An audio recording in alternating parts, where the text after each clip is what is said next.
July 2025 was no ordinary month on death row. In just 31 days, the state carried out some of the most chilling executions in recent memory. These weren't just criminals. They were once trusted fathers, husbands, lawmen, until they turned into monsters. And now, we're taking you inside the final hours of every one of them.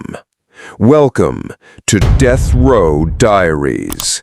If you're new here, make sure to hit that subscribe button and turn on the notification bell. 1. Michael B. Bell. By the time Michael Bernard Bell was 54 years old, his name had become synonymous with senseless violence and cold-blooded murder. He wasn't a headline-grabbing serial killer like Ted Bundy or a methodical planner like Jeffrey Dahmer. He was something far more chaotic. A man who killed not for pleasure, not for profit, but out of anger, confusion, and bitter revenge. Born in the U.S., Bell lived a life punctuated by rage and destruction. Long before the infamous 1993 double murder that earned him a death sentence, he had already taken lives. And not just any lives. A woman, a toddler, a man who loved his mother. He would go on to claim 5 victims before justice finally caught up with him. But even justice had to wait its turn, because Bell wasn't easy to stop. What makes this story so shocking isn't just the body count, it's the twisted motives behind the murders, and the haunting way Bell seemed to welcome death decades later. It was the night of December 9, 1993. Michael Bell spotted something, or rather someone, that set off a violent chain reaction. A car, a specific car, being driven near a bar in Florida. Why would a car spark that kind of rage? Because it used to belong to a man who had killed Bell's brother. And in Bell's mind, that was enough. Fueled by grief, fury, and thirst for vengeance, Bell made a fatal assumption. The man behind the wheel was his brother's killer. He was wrong. That man was Jimmy West, a completely innocent individual with no ties to Bell's family. But Bell didn't bother checking. He didn't ask questions. Instead, he picked up the phone and called 2 of his friends. Together, they loaded an AK-47 into a car and drove toward the bar. Jimmy West was sitting in his vehicle, parked outside, with a young woman named Tamika Smith and another friend. It was a casual night out, drinks, music, nothing serious. Until the gunfire began. Bell didn't hesitate. He opened fire on the vehicle in daylight, in public, with a military-grade weapon. Jimmy West died instantly. Tamika Smith was hit and bled out before reaching the hospital. The 3rd passenger somehow escaped, physically unharmed, but forever scarred. Bell, meanwhile, didn't stick around. He fired a few more rounds toward the nearby crowd, then vanished. It wasn't justice. It wasn't revenge.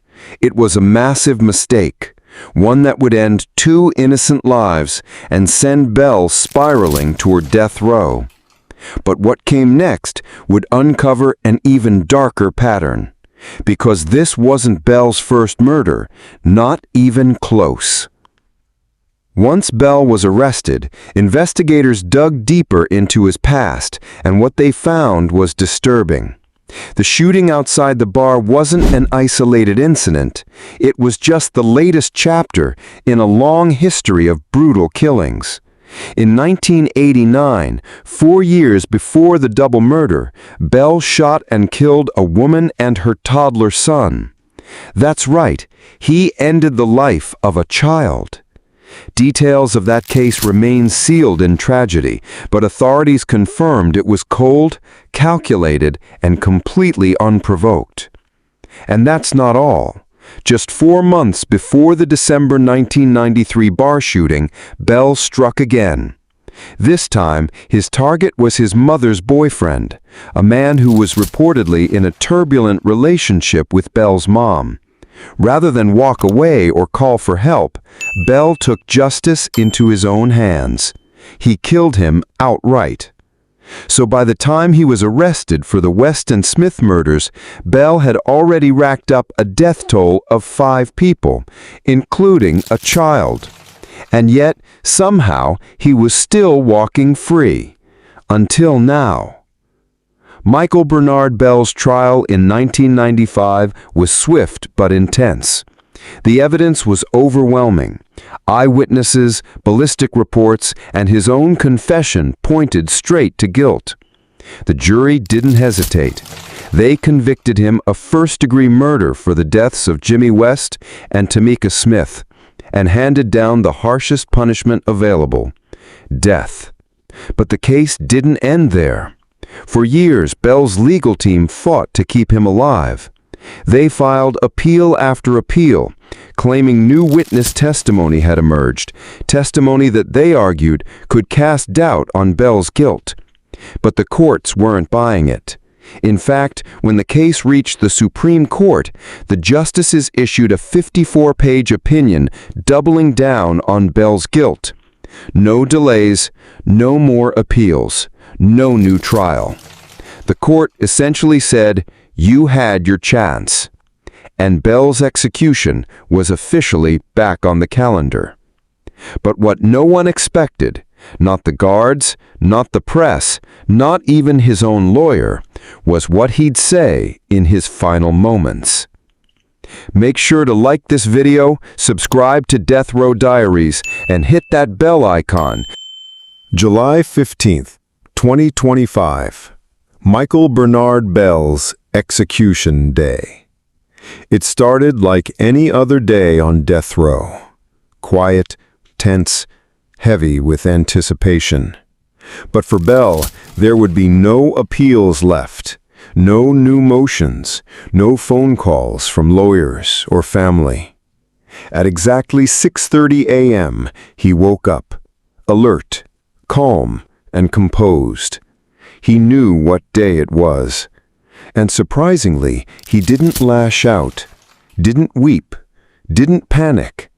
Instead, he asked for his final meal. A simple breakfast. Omelette, bacon, home fries, orange juice.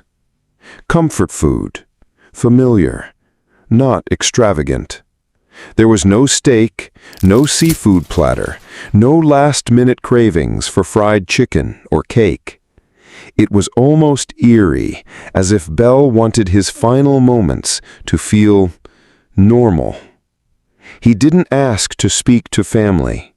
He didn't request any final visits from friends. The only person who spent time with him that day was a spiritual advisor. A quiet, personal moment between a killer and whatever higher power he believed in. And when the time came, Bell walked to the death chamber without resistance. But the real shock came not from what he did, but from what he said. As Bell lay strapped to the gurney, the IVs connected, and the lethal injection ready to flow, the room fell silent. A handful of witnesses, media, prison staff, and officials looked on. No one quite knew what to expect. Some prisoners beg for mercy. Some say nothing at all. But Michael Bernard Bell, he looked straight ahead and spoke clearly. "Thank you for not letting me spend the rest of my life in prison." That was it. No apology, no acknowledgement of his victims, no last-minute confession or plea for forgiveness. Just a calm, almost grateful farewell. To some, it sounded like peace. To others, it felt like the final insult to those he had hurt, a way of escaping decades of guilt, reflection, and remorse. Within minutes, the injection was complete. At 6:25 p.m., he was declared dead at the Florida State Prison. Michael Bernard Bell, once a name whispered in fear, was gone. 2. Edward Zakrzewski. Edward James Zakreski II was the kind of man who didn't raise eyebrows. He was responsible, neatly groomed, and quietly spoken. A technical sergeant in the United States Air Force. Dependable, stable, respected.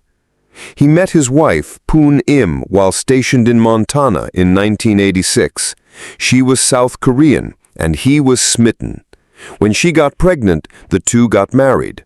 Poon Im took on an American name, Sylvia, and the couple began building what looked like a promising life together. Eventually, they had 2 children, a son, Edward III, nicknamed Kim, and a daughter, Anna. Over the years, Zakreski was moved from post to post, including a 3-year deployment in South Korea, followed by a transfer to Eglin Air Force Base in Florida. The family settled in the small, peaceful town of Mary Esther in Okaloosa County. Neighbors described the Zakreskis as a quiet family, private but polite. There were no loud arguments, no police calls, no red flags, at least none that anyone saw. But what the neighbors didn't see was the growing resentment behind that suburban front door. Sylvia had struggled, first with discrimination in South Korea for marrying an American, then with isolation in the United States. Their marriage had become increasingly strained. Sylvia wanted more freedom, more say, more independence. And Edward? He wanted control. By 1994, the marriage was crumbling. Sylvia had a plan, and once Edward found out, everything changed. On the morning of June 9, 1994, Sylvia made her decision. She was going to divorce Edward, and not only that, she was going to take the kids and move back to South Korea. Her son, Kim, called his father at work to let him know. That phone call was the spark. Edward, already consumed with suspicion and paranoia, snapped. Divorce wasn't just a rejection, it was a threat. The idea of his children growing up in a foreign country without him, maybe even calling another man dad, was unbearable. So, during his lunch break, he made a choice. He walked into a local hardware store and bought a machete. Calmly, quietly, as if shopping for garden tools, he then went home, gathered a crowbar and some rope, and stashed them in the bathroom. He waited. When Sylvia and the kids got home that evening, they had no idea what was waiting for them. No idea that their husband and father, this clean-cut military man, had transformed into a killer. No warning, just death. It started with Sylvia. Edward attacked her with the crowbar, striking her repeatedly. Then, using the rope, he strangled her. But he didn't stop there. He dragged her into the bathroom and used the machete to mutilate her body, ensuring she was dead. Then, he turned to his children. First, 7-year-old Kim. He called him into the bathroom under the pretense of brushing his teeth. Routine, innocent. Once inside, Edward brought down the machete. Again and again. Kim fought back. His arms and hands showed defensive wounds, but the machete tore through his head, neck, and back. He died in that blood-slick bathroom, just feet from his mother's mutilated body. Then came 5-year-old Anna. The same lie, the same routine. She too was lured in, trusting her father, and she too was butchered. She had no chance. Her tiny body was covered in slash wounds. She died alone, in pain, in terror. But the most haunting detail? Edward killed Anna last. According to prosecutors, she likely saw her brother's body. She might have even heard his screams. That image, a 5-year-old girl realizing her father was about to kill her, is seared into the minds of everyone who studied this case. 3 bodies, 1 house, no survivors. Edward Zakreski didn't panic. He didn't call 911. He didn't break down. He packed a bag and vanished. After the murders, Zakrzewski drove to Orlando and boarded a flight to Hawaii. There he changed his name to Michael Green and checked into the fringes of society. He ended up in a religious commune run by a minister who let him stay in a shack in exchange for labor and maintenance work.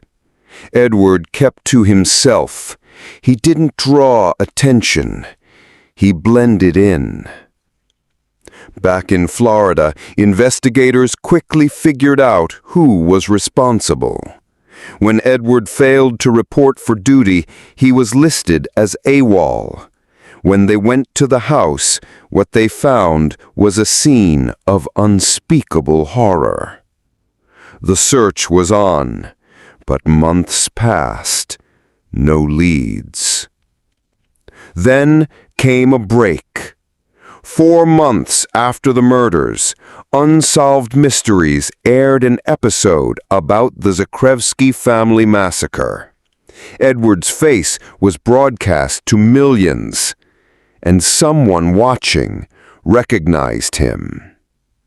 The minister in Hawaii looked over at Michael Green and made a chilling realization.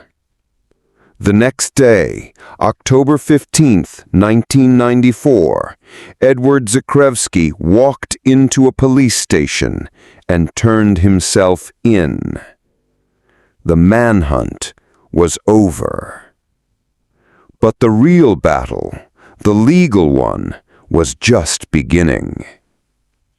If you're still watching, you're the kind of person who doesn't look away from the truth, no matter how dark it gets.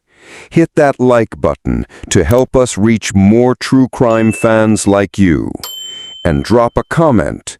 How would you describe Edward Zakrzewski in 1 word? Edward Zakrzewski had remained quiet for years. No appeals to the media, no teary-eyed TV interviews. Just a man silently waiting in the shadows of Florida's death row. But in 1999, 5 years after the murders, Zakrzewski finally broke his silence. Not in court, not on camera, but through a handwritten letter addressed to the judge. And what he admitted was nothing short of chilling. In the letter, Edward said he'd murdered his wife and children because he felt like a failure. He wrote that his marriage was falling apart and he couldn't bear the thought of losing control. He feared Cindy might take the kids and leave him behind. So, in his warped mind, eliminating them meant ending the pain. He claimed he'd suffered from depression, that he'd tried to end his own life multiple times before the murders. But that final week in June 1994, something inside him snapped, and instead of taking his own life, he took theirs. But there was something else even more disturbing in that confession. Edward admitted he'd waited hours between killing his wife and murdering his children. He had time to reconsider, time to run, time to stop, but he didn't. He changed clothes. He made sure the neighbors wouldn't hear. He deliberately muffled the sound. And when he walked into the children's room, he knew exactly what he was about to do. His confession made it clear this wasn't an impulsive act of rage. It was calculated. And even more unsettling? Zakreski said he didn't expect to live much longer after the murders. He figured he'd be caught, or maybe he hoped to be.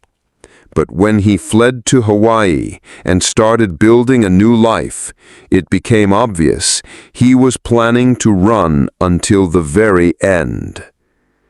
So why confess? Why admit all this after years of silence? Some speculated it was remorse. Others believed he wanted control again. He wanted to tell his side, on his terms. But the families of Cindy and the children didn't buy it. To them, it was too little, too late. His confession didn't bring closure. It reopened wounds. And if you thought the horror ended with his words, think again. Zakrzewski's days on death row were long, cold, and lonely. Unlike many high-profile killers who receive letters, fan mail, or media attention, Zakrzewski faded into obscurity. He rarely communicated with other inmates. He didn't take part in religious services or art programs. For nearly 30 years, he lived like a ghost in a concrete tomb, waiting for the inevitable knock on the cell door. He filed one major appeal, arguing ineffective counsel. He claimed that his legal team failed to fully investigate his mental health, that his depression and suicidal ideation should have been stronger mitigating factors. But the courts weren't swayed. The Florida Supreme Court reviewed the case multiple times and upheld the death sentence. Federal courts did the same. One judge wrote in his opinion, "The brutality of the crime far outweighs any mitigating circumstance. This was not just murder, it was annihilation." Zakrzewski's behavior on death row remained cold and mechanical. Prison officials described him as polite but vacant. He followed orders, ate his meals, spoke only when spoken to. He never once expressed remorse in any public forum. Over time, his name disappeared from the headlines.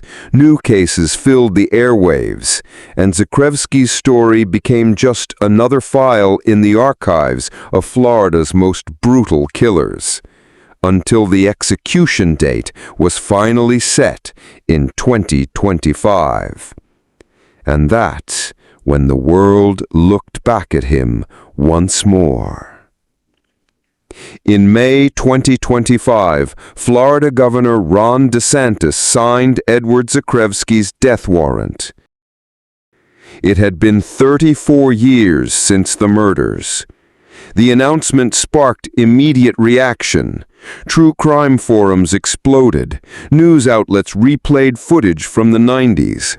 Old neighbors were interviewed. Survivors gave tearful statements. And there was something different about this case, something that made the public lean in closer. Zakrzewski wasn't just a murderer. He was a father, a husband, a former military man, and he slaughtered the very people he was supposed to protect. Online, people debated. Was the death penalty enough, or was it too easy? Some said he should have rotted in prison forever. Others said justice was long overdue. But no one could look away. On July 31st, 2025, reporters gathered outside Florida State Prison. It was sweltering hot. Protesters on both sides lined the gates, some holding signs that read, "Justice for the children," while others called for the abolition of capital punishment. And inside, Zakreski was preparing for the final moments of his life. Inmates on death row in Florida are allowed to choose a last meal as long as it doesn't exceed $40 and can be prepared locally. Zakreski's request was oddly simple: fried pork chops, fried onions, potatoes, bacon, toast, root beer, ice cream, pie, and coffee. A Southern comfort meal. No dessert, no extravagant requests, just something familiar, something almost ordinary. As the guards walked him to the execution chamber, he remained calm, no resistance, no panic. At 6:01 p.m., Zakreski was strapped to the gurney. He glanced at the witnesses through the glass. Some were reporters, others were family members of his victims. There were no visible signs of emotion on his face. When asked if he had any last words, he spoke slowly and clearly. "I want to thank the good people of the Sunshine State for killing me in the most cold and calculated, clean, humane, and efficient way possible. I have no complaints whatsoever." The execution phase got underway after he spoke, at about 6:04 p.m. His breathing slowed nearly immediately after a few hard gasps, and he was pronounced dead by 6:13 p.m. Edward Zakreski's case is one of the most haunting in American criminal history, not because of the brutality alone, but because of the betrayal. He was the protector who became the predator, a husband who silenced his wife, a father who ended his children's futures before they began. And for what? Fear, control, ego. Perhaps we'll never know the full reason, but what we do know is this: justice may take decades, but it never forgets. If you found this story disturbing but important, subscribe to Death Row Diaries, where we uncover the darkest crimes, the final moments, and the hidden truths behind the world's most notorious executions. And let us know in the comments, do you think justice was truly served, or was 3 decades too long to wait? Until next time, stay curious and stay safe.